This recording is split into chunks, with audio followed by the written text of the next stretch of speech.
हर्षित landmark, सपनों का घर जैसा आप चाहते हैं हम बनाते हैं। 1, 2 एवं 3 BHK ready position flats. Call 9827 321 321।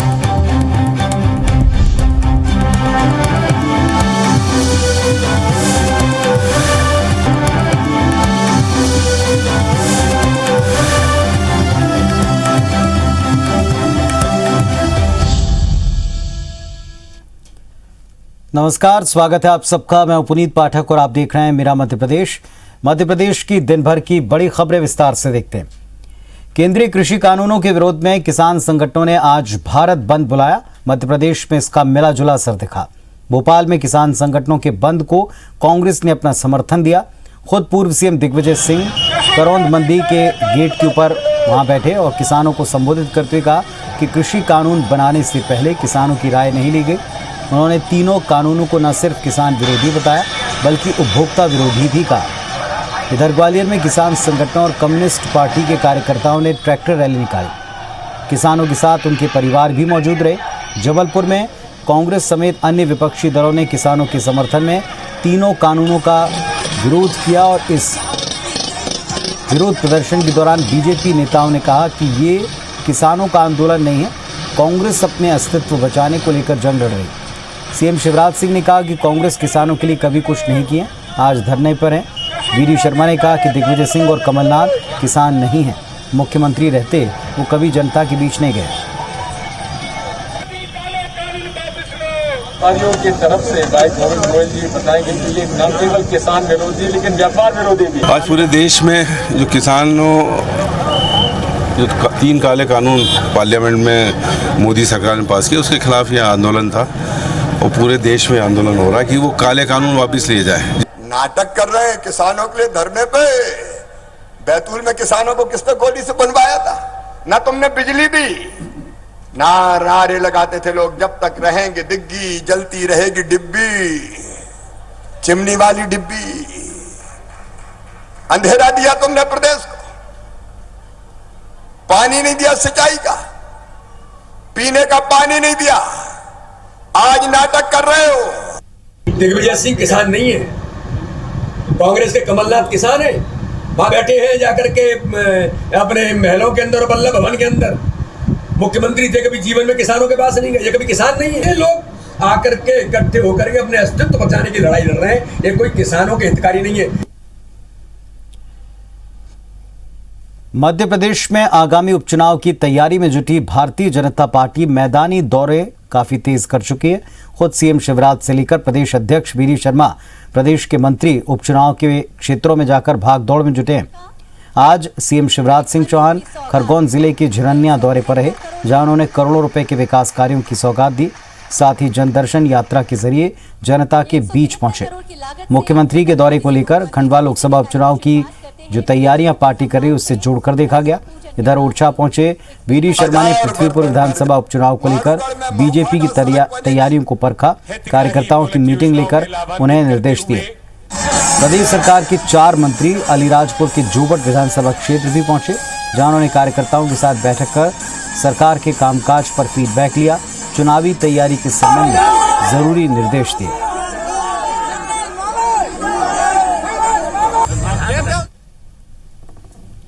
मुख्यमंत्री शिवराज सिंह आज खरगोन जिले के आदिवासी अंचल झिरनिया पहुंचे, जहां करोड़ों रुपए के विकास कार्यों और लोकार्पण कर भूमि पूजन कर सौगातें दी। मुख्यमंत्री ने झिरनिया उद्वहन सिंचाई परियोजना और झिरनिया को नगर परिषद बनाने की घोषणा की। ऊर्जा विभाग के 16 नवीन उप केंद्रों का लोकार्पण और 13 नवीन उप केंद्रों का वर्चुअल भूमि पूजन किया। मोहनपुरा और सिरवेल विद्युत ग्रिड समेत प्रदेश के अन्य ग्रिडों के वर्चुअल लोकार्पण किए।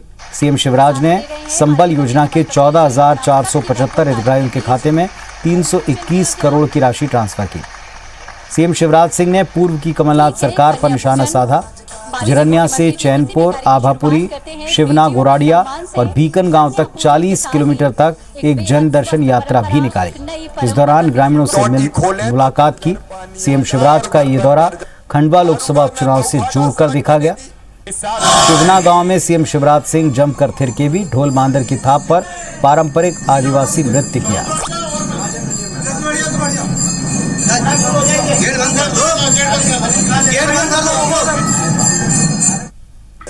कि काश हमारे खेतों में भी पानी आता। इस साल बरसात भी कम हुई है, दिक्कत में भी है, और इसकी भी चिंता मत करना, भगवान ना करे, लेकिन सूखा भी रहा तो पूरा इंतजाम करेंगे। ये भारतीय जनता पार्टी की सरकार है, चिंता मत करना। 1400 करोड़ रुपया लगेंगे। खजाने में थोड़ी दिक्कत है, कड़की में है मामा, लेकिन कर्जा लेके भी ये 1400 करोड़ रुपया लगाऊंगा। झरनिया वालों, पानी लेके आऊंगा, पानी लेके आऊंगा। मध्य प्रदेश में आगामी उपचुनाव को लेकर बीजेपी ने तैयारियां तेज की हैं और इसी क्रम में प्रदेश सरकार के 4 मंत्री अलीराजपुर जिले की जोबट विधानसभा क्षेत्र के दौरे पर रहे।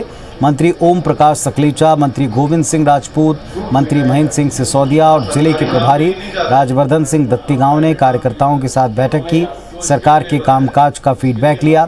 ये बैठकें क्षेत्र के अलग अलग इलाकों में बंद कमरों में की हैं।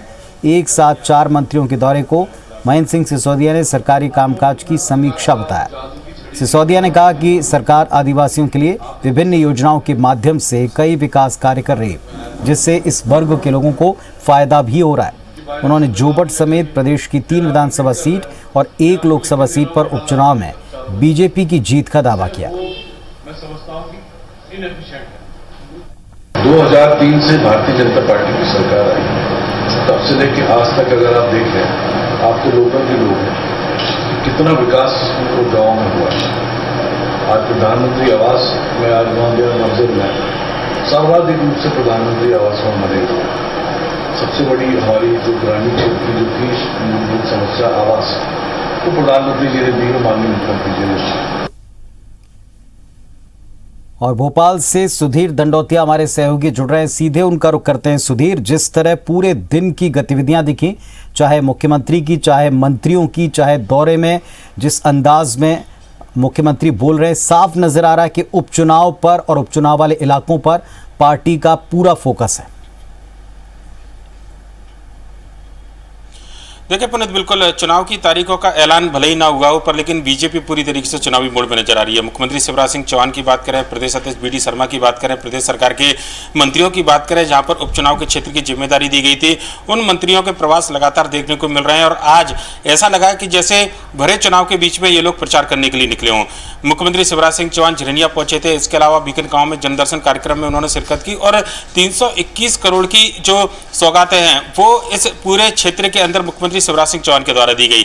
हमने भाषण भी सुना था कि किस तरीके से मुख्यमंत्री ने जब क्षेत्र की जनता को संबोधित किया था, तो इस पूरे इलाके में पानी की जो समस्या थी उसको लेकर भी भरोसा दिलाया गया कि अगर पानी बरसात कम होती है तब भी पानी की पर्याप्त व्यवस्था इस पूरे क्षेत्र में की जाएगी और क्षेत्र के विकास को लेकर नगर परिषद तक बनाने की बात मुख्यमंत्री शिवराज सिंह चौहान ने की। आमतौर पर इस तरीके की घोषणा चुनाव से पहले की जाती है मध्य प्रदेश के अंदर, भले ही उपचुनाव की तारीखों का ऐलान ना हुआ हो, पर लेकिन बीजेपी पूरी तरीके से चुनावी मोड में है। अगर कभी चुनाव का ऐलान होता है तो निश्चित तौर पर बीजेपी की यह तैयारी आगे जाकर उसको फायदा देगी, बीजेपी के नेता अच्छी तरीके से जानते हैं। और खंडवा लोकसभा की बात ही नहीं है, बीजेपी के जो मध्य प्रदेश में जो दूसरे 3 विधानसभा के विधानसभा के चुनाव होने हैं, चाहे हम पृथ्वीपुर की बात करें, जोबट की बात करें, वहां पर भी बीजेपी के तमाम नेताओं के दौरे आज देखने को मिले। संगठन के स्तर पर अगर बात की जाए तो पृथ्वीपुर में बीजेपी के प्रदेश अध्यक्ष बीडी शर्मा पूरी तरीके से सक्रिय नजर आए और आज दिन भर जो है कार्यकर्ताओं के साथ बैठक ली। मंडल अध्यक्ष थे, उनके साथ में उनके बैठक हुई, कार्यकर्ता के घर पर जाकर भोजन किया और इसके अलावा बूथ स्तर तक के जो कार्यकर्ता जो अध्यक्ष हैं उनके साथ में सम्मेलन में शिरकत की और जमावट किस तरीके से चुनाव की हो इस बारे में विस्तृत चर्चा की गई। बीजेपी कोई रिस्क लेना नहीं चाहती है, लिहाजा संगठन के साथ में सरकार के मंत्री भी इस पूरी चुनावी मैदान में है और जोबट के अंदर आज बीजेपी के 4 मंत्री जो है चुनाव में प्रचार करते हुए नजर आए, या कहना होगा कि सरकार की योजनाओं का लाभ देते हुए नजर आए। बीजेपी के 4 मंत्रियों में ओम प्रकाश सकलेचा, इसके अलावा महेंद्र सिंह सिसोदिया, साथ ही साथ गोविंद सिंह राजपूत और राजवर्धन दत्तीगांव, ये चारों विधानसभा के अपने अपने स्तर पर जहां पर इनको जिम्मेदारी दी है वहां पर कार्यकर्ताओं से इन्होंने मुलाकात की, अपने स्तर पर चुनावी जमावट को जमाया। और जो बात है कि मध्य प्रदेश के अंदर उपचुनाव को लेकर बीजेपी पूरी गंभीरता के साथ मैदान में चाहती है, कम से कम अब उसकी झलक दिखाई देने लगी है। संगठन के दौरे हो, उसके बाद में सरकार के मंत्रियों के दौरे उसी क्षेत्र में किए जाते हैं, सौगातों की झड़ी लगाई जाती है, उसके उसके बाद में संगठन के स्तर पर चुनावी जमावट की जाती है। बीजेपी के नेता लगातार इस तरीके के पूरे कार्यक्रम के आयोजन से अपनी चुनाव में उपस्थिति मजबूत तरीके से दर्ज कराना चाहते हैं। लिहाजा पहले मुख्यमंत्री के प्रवास, उसके बाद प्रदेश अध्यक्ष का प्रवास साफ तौर पर यह बताता है कि इस चुनाव को बीजेपी पूरी गंभीरता से लेने वाली है और अगर किसी भी वक्त चुनाव का ऐलान किया जाएगा तो कम से कम बीजेपी के नेता पूरी तरीके से तैयार है। इन सभाओं से, इन रैलियों से, इन बैठकों से यह पूरी तरीके से लगता है। पुनीत, शुक्रिया आपका सुधीर इस पूरे अपडेट के लिए। तो जिस तरह सुधीर बता रहे हैं कि प्रदेश अध्यक्षों, मुख्यमंत्रियों, मंत्रियों सबका फोकस उन इलाकों पर है, चुनावी तैयारी पर है, भले ही अब तक तारीखें नहीं आई। चलिए देखते हैं बिग न्यूज।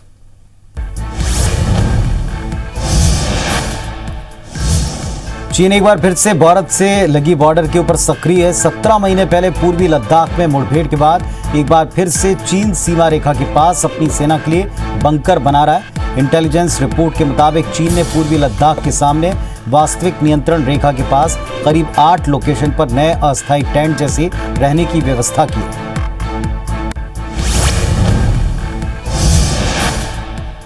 गोवा विधानसभा चुनाव से पहले कांग्रेस को झटका लगा। पार्टी के सीनियर नेता और पूर्व मुख्यमंत्री लुइजिनो फेलेरो कांग्रेस से इस्तीफा दे चुके हैं। माना जा रहा है कि फेलेरो टीएमसी ज्वाइन करेंगे।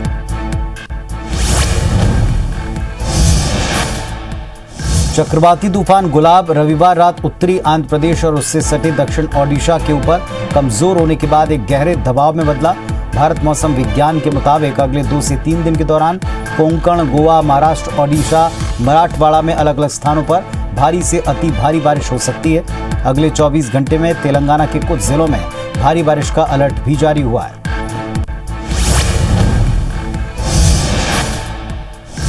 देश में कोरोना के मामले लगातार घट रहे हैं। उसके साथ अब भारत में एक्टिव मरीज 2,99,620 है, जो कि 191 दिन में सबसे कम है। मरीजों के ठीक होने की राष्ट्रीय दर 97.68% है।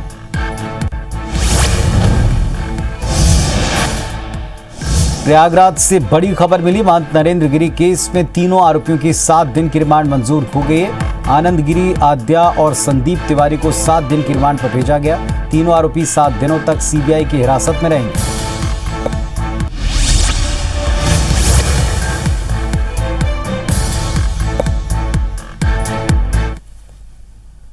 केंद्रीय मंत्री एल मुरुगन राज्यसभा सांसद के तौर पर चुन लिए गए। मध्य प्रदेश विधानसभा में रिटर्निंग ऑफिसर एपी सिंह ने एल मुरुगन के निर्विरोध निर्वाचन की घोषणा कर दी। साथ ही उन्हें राज्यसभा सदस्य निर्वाचित होने का प्रमाण पत्र सौंपा। राज्यसभा सांसद चुने जाने के बाद IBC24 से बातचीत में केंद्रीय मंत्री एल मुरुगन ने बीजेपी के केंद्रीय नेतृत्व, प्रदेश नेतृत्व, विधायकों का आभार जताते हुए कहा कि वो मध्य प्रदेश के विकास के लिए काम करेंगे।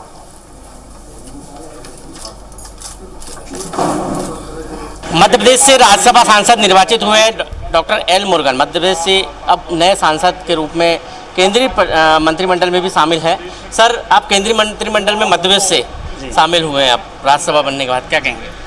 जी, whatever my ministry and the central government schemes we will implement in the Madhya Pradesh also, and our leadership is doing very good in Madhya Pradesh, and Madhya Pradesh is also developing in the all sector. So Madhya Pradesh is growing the state. Whatever the contribution is my side and my Mantralaya, I will do my best to develop Madhya Pradesh. मध्य प्रदेश से 7 केंद्रीय मंत्री हो गए हैं, आप भी उसमें से, मतलब लग रहा है कि चहुमुखी विकास मध्य प्रदेश में दिखाई देगा। Definitely yes, Madhya Pradesh BJP कार्यकर्ता के नाते में क्या काम पार्टी क्या काम देते हैं और सरकार क्या काम देते हैं, I will do my best. आप धन्यवाद देंगे थैंक यू के विधायकों को?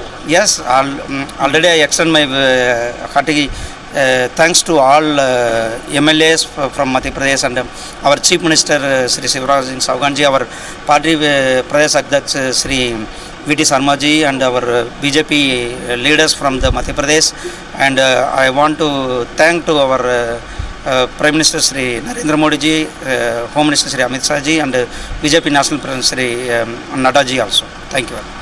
मुरुगन मध्य प्रदेश से निर्वाचित हुए राज्यसभा सदस्य के रूप में, और उन्होंने कहा है कि वो मध्य प्रदेश के विकास में पूरा सहयोग करेंगे। अपने मंत्रालय से जो भी विकास के लिए मध्य प्रदेश में जरूरी होगा वो सहयोग करेंगे, और मध्य प्रदेश के सभी विधायकों को उन्होंने धन्यवाद दिया है। कैमरा पर्सन अमरीश तिवारी के साथ विवेक पटिया, IBC24 भोपाल। मध्य प्रदेश में बीजेपी और कांग्रेस आगामी उपचुनाव और मिशन 2023 की तैयारी में जुटी हैं। बीजेपी ने इसके लिए मैदानी मोर्चा संभाला, वहीं कांग्रेस अभी रणनीति बनाने में लगी है। बीजेपी के मुकाबले कांग्रेस संगठन की कमान उम्र दराज नेताओं के हाथ में है, जबकि बीजेपी ने युवाओं को आगे किया है। हालांकि कांग्रेस भी अब अनुभव के साथ युवा जोश को संगठन में जोड़ रही है, उन्हें जिम्मेदारियां दे रही। वर्तमान में कांग्रेस और बीजेपी पदाधिकारियों की अधिकतम उम्र का आकलन किया जाए तो प्रदेश में बीजेपी की मौजूदा लीडरशिप कांग्रेस के मुकाबले थोड़ी युवा मानी जा रही। कांग्रेस में कमलनाथ से लेकर दिग्विजय सिंह, कांतिलाल भूरिया, सुरेश पचौरी, अजय सिंह जैसे मौजूदा सक्रिय नेताओं की उम्र 65 से 75 साल के बीच है, जबकि बीजेपी में सीएम शिवराज सिंह, नरेंद्र सिंह तोमर, वीरी शर्मा, नरोत्तम मिश्रा, अन्य बड़े मौजूदा जो नेता हैं उनकी उम्र 60 से 65 साल के बीच है। बीजेपी ने कांग्रेस को बूढ़ी बताया तो कांग्रेस ने कहा कांग्रेस की सक्रियता से बीजेपी घबराई है, इसीलिए अनाप शनाप बयान देती है। कांग्रेस में बुजुर्ग पदाधिकारी हैं और या फिर बाल बुद्धि हैं, तो बाल बुद्धि से भी पार्टी नहीं चल सकती और अत्यधिक बुजुर्गों से भी पार्टी नहीं चल सकती। और सवाल है सोच का, सवाल है कार्यपद्धति का। इन दोनों में वजूरियत, थकावट, चुकापन और पिटे हुए मोहरे कांग्रेस के पास में हैं। हमारा मंत्रिमंडल सबसे युवा था तो रोते थे कि नए नए लड़कों को बना दिया। अब जब उन नए लड़कों ने जो है बेहतरीन काम करके दिखा दिया तो उसकी फिर सौदेबाजी करके सरकार गिराने में लग गई बीजेपी। तो ये बाहर बैठे बैठे खिड़कियों से ताक झाक करते रहते दूसरों के घरों में, इनकी आदतें खराब हैं। जबलपुर से एक खबर आपको बता दें, बक्सवाहे में हीरा खदान को लेकर सुनवाई हुई। हाईकोर्ट ने केंद्र और राज्य सरकार से जवाब मांगा। आर्कियोलॉजिकल सर्वे ऑफ इंडिया से भी इस पर जवाब मांगा गया। 15 दिन में जवाब पेश करना है। याचिका में खनन लीज को रद्द करने की मांग है, जिस पर हाईकोर्ट ने अब अथॉरिटी से जवाब मांगा है। तो बक्सवाहा में हीरा खदान, इसके उत्खनन पर जो लीज दी गई है, रोक लगाने की मांग वाली याचिका हाईकोर्ट में सुनी गई, जिसमें केंद्र, राज्य और आर्कियोलॉजिकल सर्वे ऑफ इंडिया से जवाब तलब किया है।